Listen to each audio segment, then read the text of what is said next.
안녕하십니까, 전은성입니다.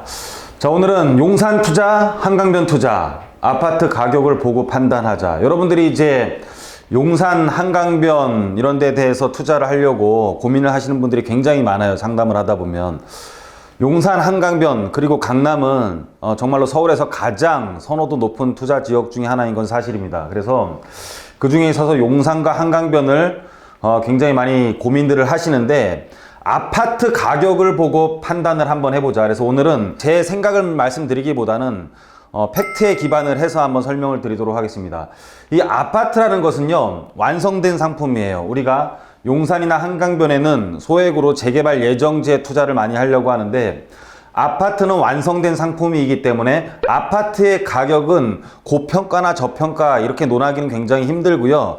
그 지역의 가치를 그냥 반영해주는 바로메타라고 보시면 됩니다. 그래서 그 지역에 대한 가치는 실질적인 그 지역에 있는 신규 아파트가 지금 가격으로서 표현을 해주고 있기 때문에, 여러분들이 그 지역에 해당 지역의 신축 아파트의 가격을 판단해보면 그 지역의 미래를 보면 될 것 같습니다. 왜냐면은 이 아파트라는 것은 어디에 짓든 간에 가격은, 짓는 가격은 비슷하죠. 강남에 짓거나 김포에 짓거나 뭐 압구정동에 짓거나 아파트를 짓는 가격은 다 비슷해요. 그런데 지역에 따라 아파트를 파는 가격, 분양하는 가격이 다르기 때문에 거기에 있는 소유자들이 비싸게 분양하는 지역에서는 막대한 이득을 볼 수가 있는 것이고요. 싸게 분양되는 곳들은 재개발 재건축 사업이 안 되는 것들이 아파트의 가격 때문에 그런 거죠. 자, 이런 것들을 잘 알고 오늘 사실에 기반해서 한번 설명을 드리도록 하겠습니다.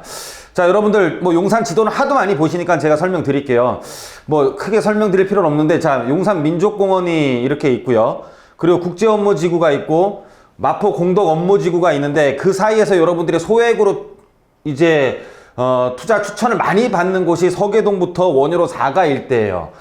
근데 이 용산 민족공원의 인근에 있어 보이지만은 여기는 지금 철도가 막고 있어요. 철도가 막고 있어서 사실은 단절된 겁니다. 단절돼 있는 것이고, 이쪽에서는 사실은 더 흡입력이 있거나 인력이 더 크게 작용하는 곳이 이 공원이 아니라 사실은 공덕에 있는 업무지구예요. 그래서 공덕에 있는 업무지구의 사람들이 사실 이쪽에 아파트에 사는 사람들이 거의 굉장히 많습니다. 여러분들이 가보시면 알아요. 그래서 이 공원에 대한 인력은 철길이 막고 있는 거고요. 오히려 이 공덕역에 있는 업무지역이 지금 이 지역에서는 오히려 선호도를 더 결정하는 요인으로 어떤 판단되는 곳 중에 하나예요. 그래서 이 지금 여러분들이 소액 투자 추천을 많이 받는 이 지역에 있는 아파트 가격을 한번 분석을 해볼게요. 아파트 가격을 분석을 해보면 여러분들이 효창공원역 앞에 있는 롯데캐슬 아파트를 한번 보도록 하겠습니다. 롯데캐슬 아파트는 2019년도에 입주를 했는데 33평으로만 오늘은 한번 판단해 볼게요. 33평 아파트 가격이 17억입니다. 17억. 그리고 단지 세대 수도는 478세대로 중형 중단지 세대예요. 그리고 그 옆에 있는 아파트 한번 볼게요. 그 옆에 있는 KCC 용산 스위첸 아파트를 보면은 나와 있는 지금 시세들은 한 16억 정도예요. 여러분들 이게 지금 이 16억, 17억이라는 금액은요, 동작구 가격보다도 오히려 좀 싸요.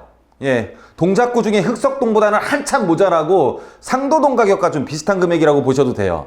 그래서 이 지금 용산구에서는 왜 이런 일이 발생이 되냐면은, 이 여러분들이 추천받는 지역이 한남뉴타운과는 다른 개념이라고 보시면 돼요. 한남뉴타운은 전체적으로 거기가 아파트가 개발되는 곳이지만은 서계동부터 원효로 4가까지는 이렇게 조그만 아파트들이 군데군데 생길 수 있지, 전체적으로 뉴타운처럼 개발되는 곳이 아닙니다. 그러다 보면 어떤 현상이 생기냐면, 아파트와 그 주변에는 단독 다가구 다세대이기 때문에 이런 금양초등학교, 이 용산 스위첸 바로 옆에 금양초등학교라고 있거든요. 이런데 학군이 좋아지기가 굉장히 어려워요. 전반적으로 아파트가 다 돼야지만이 그 지역에 있는 학군도 좋아집니다. 우리가 실예로 부가연동을 보면은 북성초등학교라고 있는데, 부가연동이 전반적으로 뉴타운으로 개발되면서 아파트가 다 들어오다 보니까 북성초등학교 같은 경우는 지금 거의 명문초등학교의 대열에 합류를 했거든요. 그런데 지금 여러분들이 추천받는 지역들은 사실 그러기가 힘들기 때문에 이 지역의 아파트들이 굉장히 싼 거고요. 오히려 흑성 뉴타운처럼 동작구에 있는 뉴타운 가격들은, 아크로리버 같은 경우는 지금 20억에 거의 가격들이 나와 있죠. 지역에 대한 아파트를 보면 지역의 미래도 볼 수가 있고 지역에 대한 현재도 볼 수가 있는 겁니다. 자, 그래서 그럼 그 공덕동의 한번 아파트를 한번 볼게요. 공덕동의 아파트를 보시면은요, 공덕역에 인근에 있는 아파트 세대수 굉장히 작아요. 124세대밖에 안 돼요. 공덕 더샵 아파트 같은 경우는 매매가가 용산보다 오히려 높아요. 17억입니다. 자, 그래서 여러분들이 생각하는 그 용산이 한남 뉴타운에 비슷하게 버금가게 그렇게 될 거라고 생각을 좀 안 하시는 게 좋겠다. 마포에 있는 오히려 한강변 아파트를 볼게요. 마포에 있는 한강변 아파트 같은 경우는 금액이 17억. 오히려 용산보다도 더 높게 나올 수 있는 지역이고요. 계속 오히려 가격이 상승을 하고 있어요.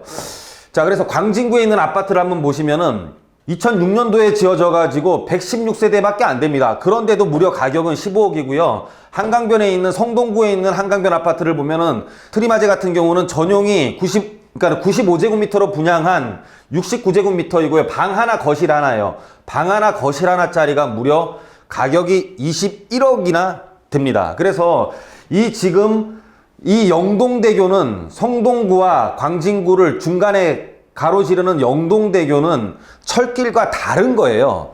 이 동일로가 마치 단절되는 것처럼 보이지만은 철길은 아예 그냥 우리가 이용을 집집마다 뭐 철도 차량을 갖고 있는 건 아니잖아요. 근데 이 영동대교 이 길은 자동차로 각 집집마다 자동차로 여기를 성동구와 같이 공유하는 곳이지 이건 단절된 의미는 아니에요. 그래서 성동구의 가격이 이 정도에 나간다면은 광진구는 성동구의 80%에서 90% 정도 나갈 거라고 생각을 하고 한강변 쪽에 한번 투자에 관심을 갖는 것도 여러분들이 좋겠다라고 저는 설명을 드리는 겁니다. 용산구라는 지역적인 브랜드를 가지고 그 지역의 아파트가 굉장히 쌈에도 불구하고 싼데도 여러분들은 훨씬 더 높은 금액으로 거기를 투자를 하려고 하기 때문에 그런 상담들이 굉장히 많이 나오기 때문에 지금 이 설명을 드리는 겁니다. 그래서 오늘 결론을 내려보면은요, 해당 지역의 평가보다 지역 명칭이 고평가되어 있는 곳을 조심해야 돼요. 무슨 말인지 이해 가십니까? 같은 용산이라고 해서 다 용산이 아니고 같은 송파라고 해서 잠실이랑 거여동은 또 다릅니다. 같은 강남구라고 하더라도 세곡동이랑 압구정동은 완전히 다른 거예요. 그렇기 때문에 여러분들은 해당 지역의 평가보다는 지역 명칭이 고평가되어 있는 것을 조심해야 되는 거고요.